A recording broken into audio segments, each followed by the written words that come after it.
Радио Полиграф со Дејан Андоновиќ. Кога вистината зборува, човекот слуша. Демистифицирање на глобални, регионални и локални актуелности кои влијаат врз граѓанинот. Секоја сабота од 11 часот. Радио Полиграф на Радио Слободна Македонија. Добар ден, почитувани слушатели, вие сте на фреквенцијата на Радио Слободна Македонија. 11 часот, време е за најновата емисија насловена како Радио Полиграф. Оваа емисија е замислена како едночасовна дебата која оди во живо. Во неа учествуваат гости, стручни лица, аналитичари и политичари со кои ќе разговараме и ќе ги анализираме најактуелните теми од Македонија, регионот и светот. Радио Полиграф со Дејан Андоновиќ. Сабота, 11 часот. Одиме веднаш со денешната тема, посветена на очекувањата од новата администрација на ново наименуваниот претседател на Соединетите Американски држави Доналд Трамп, кој треба да ја преземе власта на светската суперсила на 20 јануари следната година. За новата глобална, регионална и балканска политика на новиот американски претседател, денеска разговарам со мојот гостин, политичкиот аналитичар Александар Даштевски. Радио Полиграф со Дејан Андоновиќ. Сабота, 11 часот. Гостин во денешната емисија Радио Полиграф е Александар Даштевски, политички аналитичар. Господине Даштевски, добар ден. Добар ден, благодарам за поканата. Светот е во очекување на составот на администрацијата на новоизбран претседател на Соединетите Американски држави Доналд Трамп. Дали очекувате промена на надворешната политика на глобално, европско и регионално ниво? Прво би кажал дека постојано се зборува во Република Македонија дека за нас не е толку важно нивната надворешна политика, меѓутоа јас не се согласувам со тоа, сметам дека надворешната политика на САД е важна за целиот свет, а и важна и за нив натре, бидејќи и тие се во една сериозна економска криза која не поминува рецесија, така што треба да се зборува за тоа, да се објасни, а после како тоа ќе се одрази врз светот, Европа и конечно Македонија.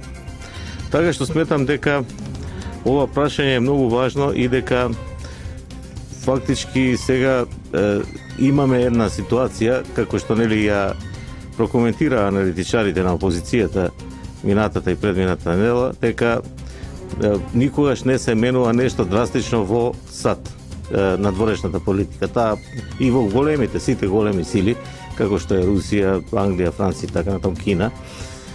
Тоа е точно, меѓутоа гледаме дека 89-та се сруши Берлинскиот зид. Значи тука Америка можеби тогаш не ни сонувала дека цела источна Европа ќе влезе во западниот блок. Така што тоа се некои драстични промени. Ова што сега се случува исто така може да се протолкува на ист начин. Бидејќи како што зборуваат и другите, да кажеме дека ние сме тука локални аналитичари, меѓутоа меѓународните аналитичари зборуваат дека една финансиска олигархија 100 години владее со САД и се повеќе и повеќе ги доведува во една тешка економска состојба, бидејќи тие управуваат со нив, а не американскиот народ, дека изборите се фарса, дека се наместени и видовме што се случуваше со најаките телевизиски куќи и всушност во оние урбани средини Хилари победи, како што е Њујорк, кој има 20 милиони, па во Калифорнија, меѓутоа таму се со оние електори, така што во поголемиот дел од државите победи Трамп. Јас подолго време го следам овој процес на неговите обиди да влезе во политиката и не е точно тоа како што викаат многу. Сега излегува дека многу така го следеле, ама не беше баш така, знаеме дека повеќе следа Хилари отколку него. И беше начин прогласена за фаворит. За фаворит, да. И целата меѓународна јавност беше шокирана. Победата на Трамп, но она што сега господно да прашам, дали постои фама некоја дека во американската надворешна политика таа е утврдена 20-30 години напред и дека кој да дојде во Белата куќа ќе мора на некој начин да го спроведува веќе утврденото сценарио кој е утврдено од претходните доктрини. Дали се согласувате? Ја не се согласувам со тоа, ќе кажам сега кои причини, добро што го дадовме овој увод на почетокот. Значи не се согласувам со тоа причини што знаеме дека излегува овие материјали за Wikileaks, од Wikileaks за Хилари Клинтон и за незиниот шеф на кампања Џон Подеста Ликс, кои беа под подкрепа на тие мејлови на Хилари и Сорос, и се гледа дека Џон Подеста покрај тоа што бил шеф на кабинет директно бил контролиран од Сорос. Значи, ако е така, тогаш Џорџ Сорос му има нанесено директна штета, огромна материјална во милиони долари, материјална штета на актуелниот председател на САД Доналд Трамп. Така што тука ќе има сериозна борба, затоа што ако не му врати, овој ќе продолжи со своите активности. Гледаме сега кој ги организира протестите. Дознавме вчера дека 50% од уапсените што правеле нереди не ни гласале. Значи тоа се луѓе кои се платени за пари, нешто слично како шарената револуција во Македонија. Така што тој ќе се пресмета со Сорос во секој случај и со структурите кои го финансирале и кои го поддржувале и Сорос и демократите, а се работи за една сериозна корупција во САД, која што е во неизмерливи размери. Значи оваа корупција во Македонија е смешна према таа таму. Да, тоа е глобална сила и таму се врти огромен капитал, нели? Тука се навлезени Хилари Клинтон и други личности, меѓутоа и голем дел од политичари. И сега гледаме денес дека нели он ќе го стави Джеф Сешенс за министер за правда. Тој е еден од најдобрите правници во САД, меѓутоа неколку пати нема добиено прилика да стане судија, односно врховен судија, затоа што сака да се пресмета со тие што навистина го прекршуваат законот, вклучително и политичари. Логично ќе ми да се очекуваме Трамп да возвратен удар на... Да, и сега видовме ние дека, значи да не ги забораваме овие работи, бидејќи реков ја следам кампањата на Трамп, да не ги забораваме, видовме дека FBI покрај Wikileaks, значи немаше смисла да не пушти, меѓутоа тоа на некој начин беше удар врз Клинтон. Пушти исто така прислушкувани, односно снимени овие имејлови кои се недозволено, нелегално снимени од приватен имејл. Ја не можам да сватам како си дозволила тоа, веројатно се сметала веќе за победник Хилари Клинтон. Тоа дека се сигурно победници пак. Да, ама не, тоа нели забрането е државни тајни да се праќаат преку приватни имејлови. Така што самиот тој факт е незаконски, а да не говориме што пишува внатре, бидејќи јас сум вадел и од Wikileaks некои материјали. И затоа го спомнав и Сорос на почетокот, значи има еден имејл кој они го пишува на Хилари и од кој се гледа дека тој директно управува со надворешната политика на САД. И тоа е тоа што ќе се смени во надворешната политика. Можеби нема да се смени односот кон Средниот Исток, кон Блискиот Исток, кон Европа и така натаму. Меѓутоа, факт е дека и тоа ќе се смени затоа што Трамп повеќе пати изјави дека ќе разговара со Путин. Самиот тој факт значи дека повторно се враќаме кон еден мултиполарен свет. Значи ние сега живееме во униполарен свет, каде што хегемон е САД како единствена суперсила. Меѓутоа, на сметка на тоа тие губат. Многу вложуваат во воената индустрија, вложуваат во своите капацитети надвор од државата, а во државата ги затвараат капацитетите. Ние знаеме, веќе поодамна Детройт е напуштен град, тотално е пропадната индустријата за возила.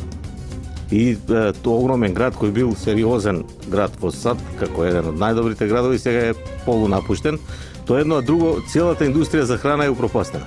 Зошто? Поради глобализацијата, која форсира Wall Street, значи банкарите кои работеа за Хилари Клинтон. И сега тој во својата кампања, значи да не одиме ние сега што ќе биде, како ќе биде, тој најавува дека ќе ги рестартира економските капацитети на САД внатре во државата. Затоа што тие луѓе треба да работат, нешто да примаат плата. Тоа самиот тој факт значи оттргнување од туѓите проблеми. Сега они водат грижа за другите држави, а не водат грижа за нас.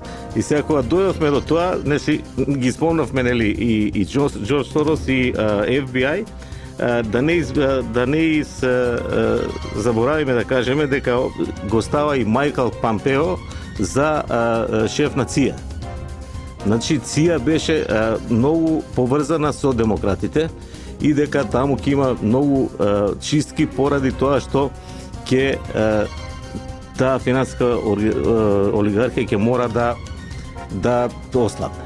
Ако сака тој да направи нешто во својот мандат и да направи нешто за Америка. За ова и за другите нели поврзани информации за тоа што се случува во Соединетите Американски држави по кратката пауза на реклами. Радио Полиграф со Дејан Андоновиќ. Сабота, 11 часот.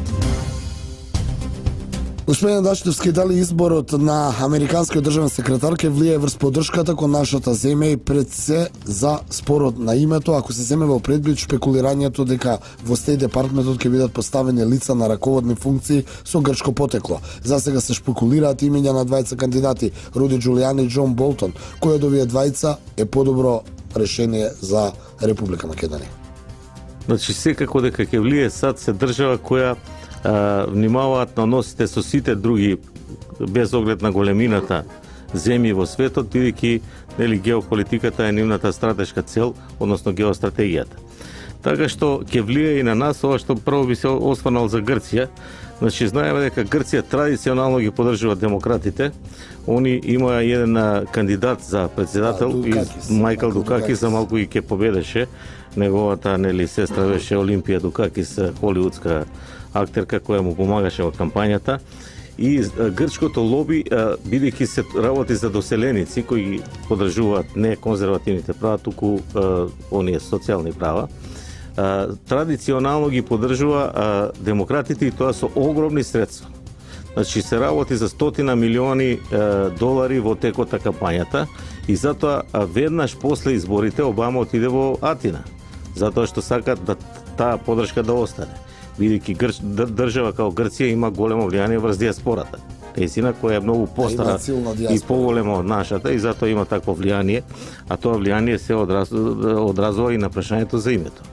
Меѓутоа, Трамп ќе мора да најде начин како да ги задржи релациите со грците, меѓутоа тие нема да имаат веќе таа улога што има до сега, привилегирана улога. Еве да направиме една компарација, нели? 2008 Букуреш, знаеме дека скоро да дојде до признавање на Македонија, односно до влегување во НАТО на Македонија, во времето на Џорџ Буш јуниор, нели? Да, републиканци повторно. Републиканци. Значи а еве сетете се овие 8 години, можеби сега кога бил во Атина Обама спомнал, меѓутоа во текот на 8 години ни еднаш не го спомна прашањето за името. Како приоритетно прашање. Ќе направам, тоа ми беше и следното прашање. Грчкиот претседател неколку пати во последните недели изјавуваше дека Македонија била и ќе биде грчка, а тоа го повтори и при посетата, оваа прошталната посета на Грција пред американскиот претседател во заменување Барак Обама. Дали сметате дека Трамп, кој ќе дојде после 20 јануари следната година, ќе се обиде да ја притисне Грција и со тоа да влие на спорот на името. Прашањето ме е бидејќи вие самите рековте, грците неколку пати во присуство на Обама изјавија дека Македонија е грчка и ќе биде грчка. Тоа е, значи, што има некои такви ставови, значи дека они имаат веќе имаат притисоци и се плашат дека ќе мора да прават одредени оставки. Така го разбирам тоа.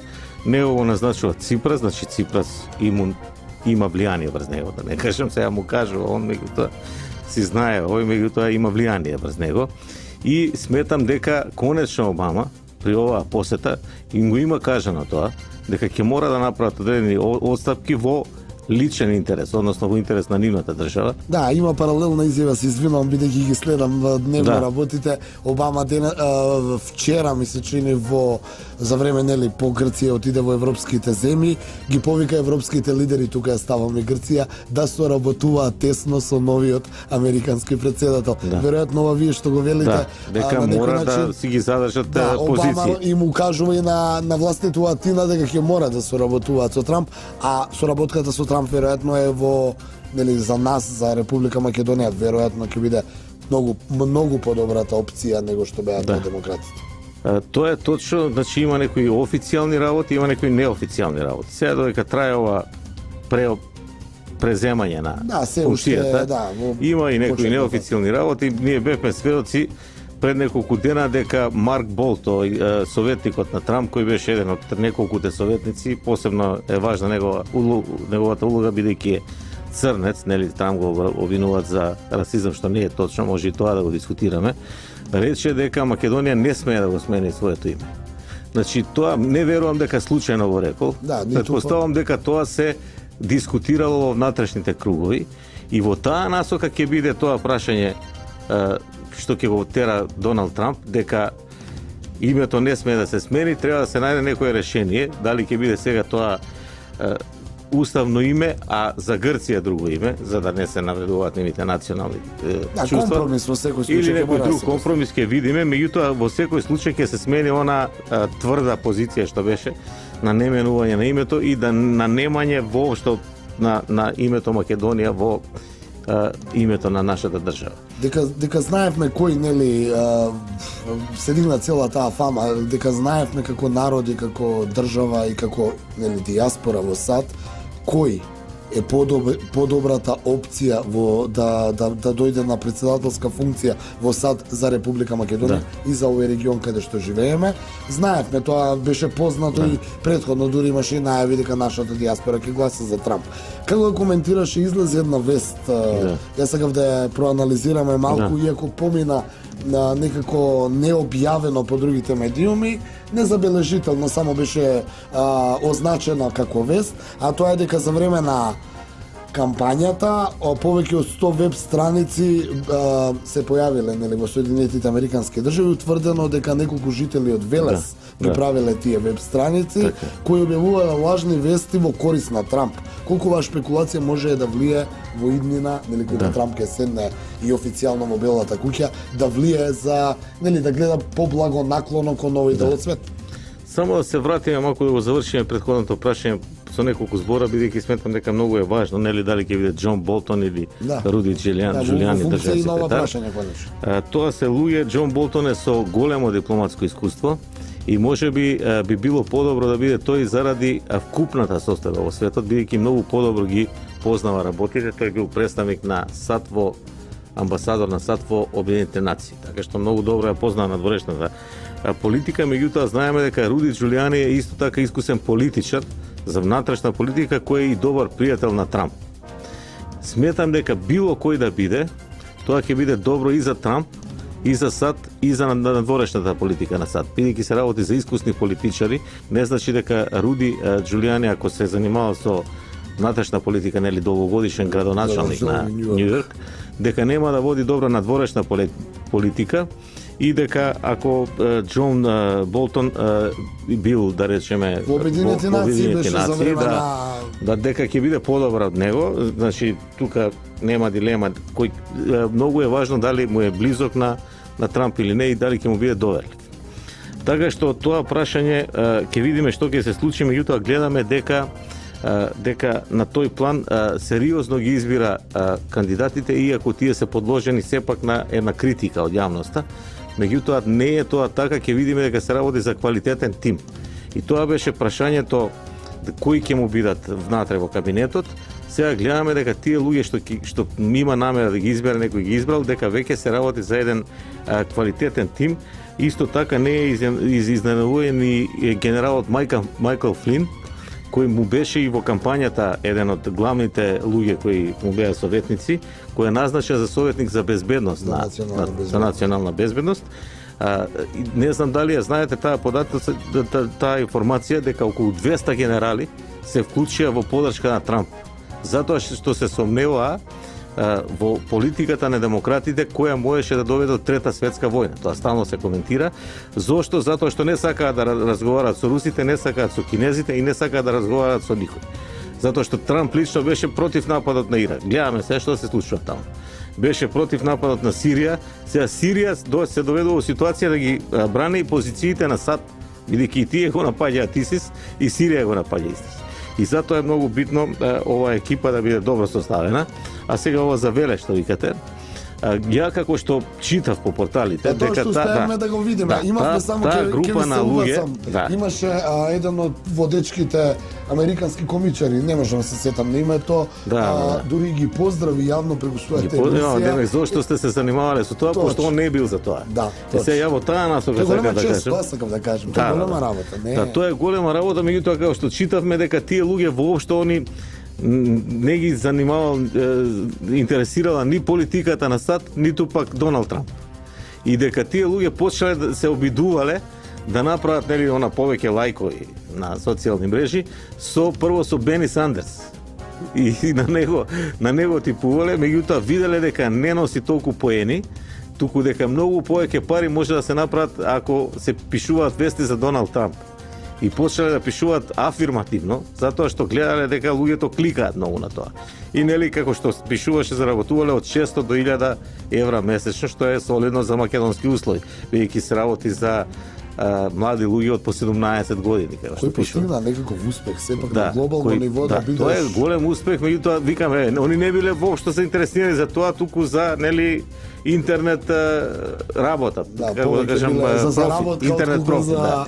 За заработка. Меѓутоа тука е многу симптоматична една работа, јас по моја анализа, дека штом тие така типувале, дека Сандерс не добил лајкови, а Трамп добил, значи уште тогаш имало огромен интерес. Добра проценка да кај сите, да, направиле добра проценка, меѓутоа, значи, ако се сеќавате ноќта кога беше кампањата, ја не можев да гледам. Имаше на ТВ Нова, зборат аналитичари не даваат што се случува на терен. На топ тема, таму тоа што траеше цела ноќ, чом донел некои аналитичари, постојано се слуша со Нью Йорк и кажува како да веќе победила Клинтон. А јас сакав да цела ноќ да ја проследам емисија. Отварам интернет, гледам дека не стаја така работи. Сабајле станувам 8, гледам победил Трамп. Значи, дечките процениле најдобро и тоа најдобро да се земе како барометар, значи такви работи. Одлична проценка, како да. тест, да. Што ќе се случи? Овие избори беа секако нели ги оценивме сите некако дека беа невообичаени историски во Соединетите Американски држави. Бевме нели тоа го коментиравме јас и ти. Прв пат во живот од кога паметиме за претседателски избори, еден од кандидатите остави простор дека нема да ги признае резултатите бидејќи се лажирани. Тоа ме потсеќа на балканскиве простори, да, не на Соединетите И Американски прв пат имаше закана дека ќе има процесуирање на судска постапка поради корупција и противзаконски. Да, дека соработува и со тоа друга директно држава. од Трамп беше таа. Сега ќе видиме дали ќе ја реализира. Да, и дали ќе биде специјално бидејќи во обвинителство. посад малку така после се менува, видовме дека и кога победи, неговиот говор беше далеку поумерен од говорите во кампања. Следува вториот блок на рекламите, па се враќаме назад во студиото. Радио Полиграф со Дејан Андоновиќ. Сабота, 11 часот. Се враќаме во студиото, гостин во денешната емисија Радио Полиграф Александар Даштевски, политички аналитичар. Господине Даштевски, победата на Трамп во светот за сега е подобри атмосферата, имаше стравување. Трета светска војна, мигрантски кризи, судир со измеѓу двете суперсили, нели, со Русија.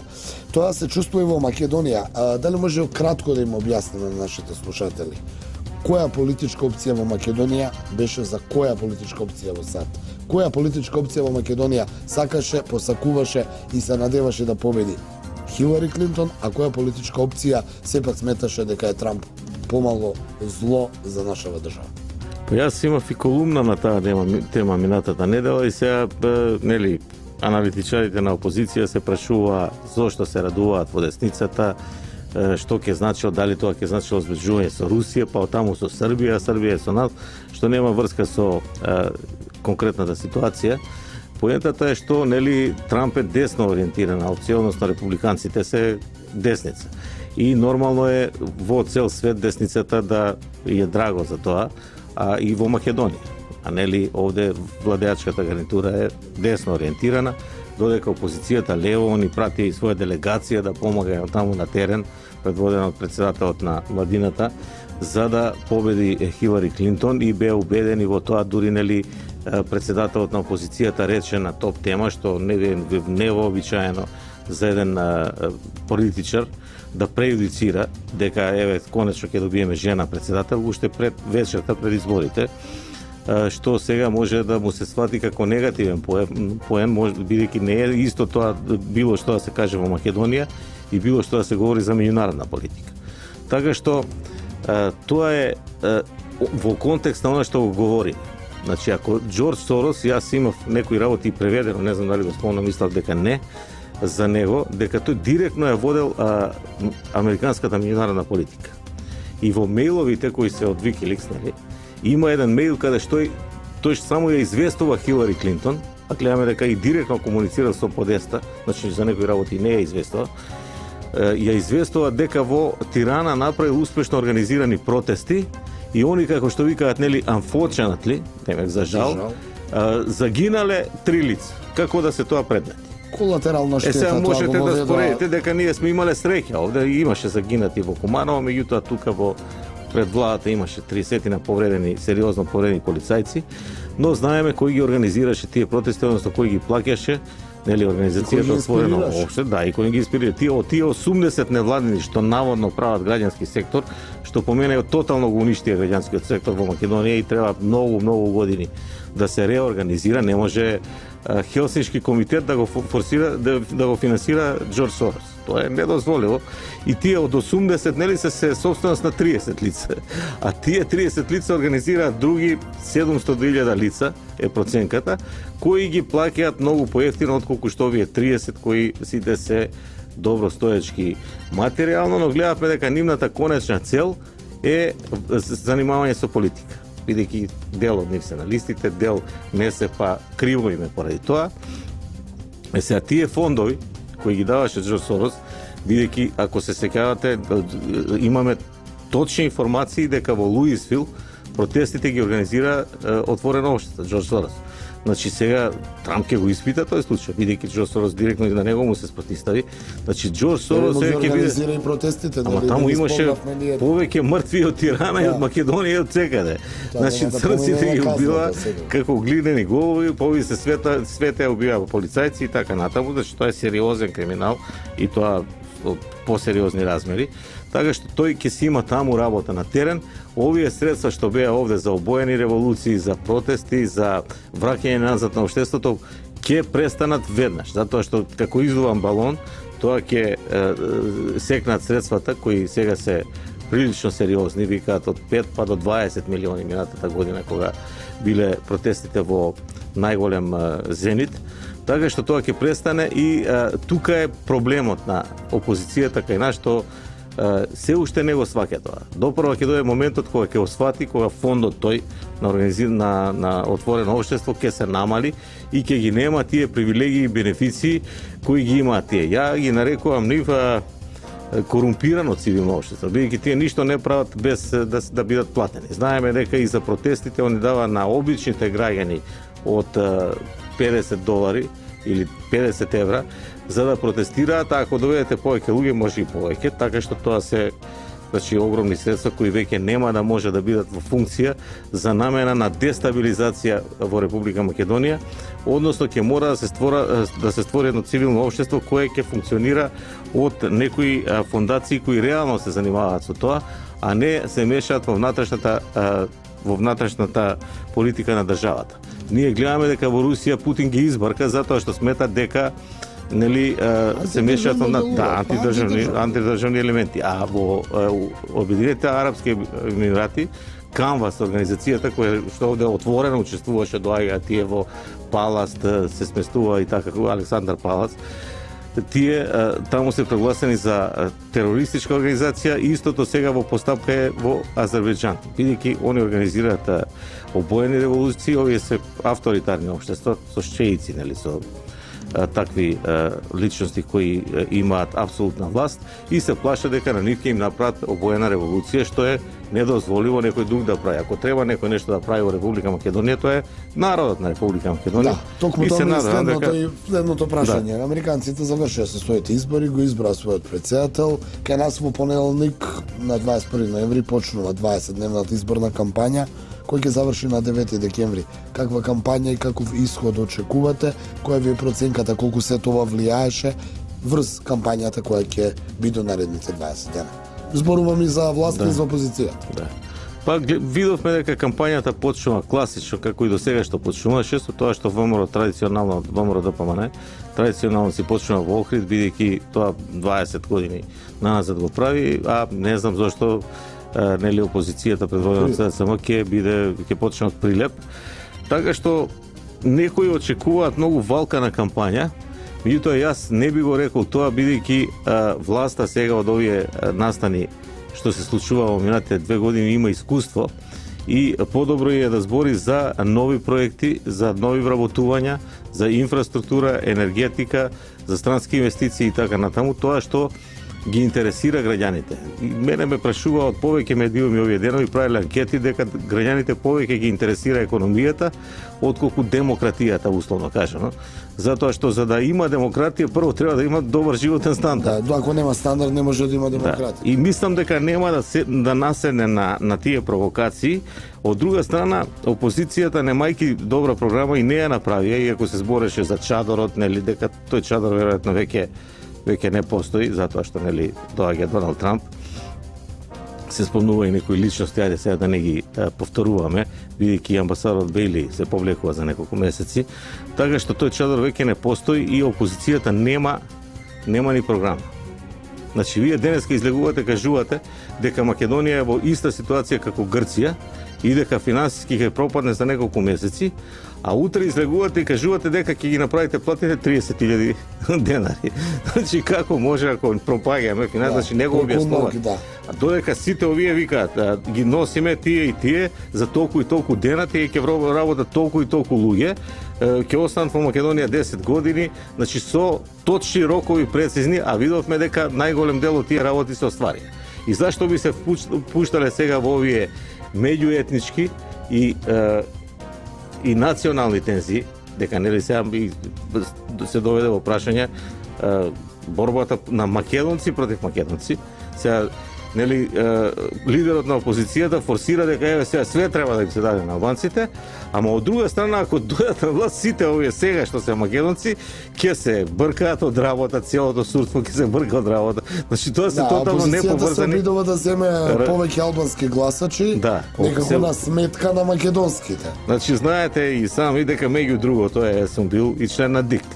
Така што ја гарантирам, бидејќи сум бил натре и сум пред да бидам член во ДИК, имам 3 пати сум бил член на општинска изборна комисија, на изборна единица и во скоро во сите избори сум учествувал во некое својство. Така што гарантирам дека нема да гласаат албанците за СДСМ. Ќе се гласат за своите етнички партии. И не сум партии. сигурен зошто го прави ова Зоран. Дали е тоа големо неискуство или е обид за некаква си дестабилизација, за на проблеми, правење проблеми без проблеми.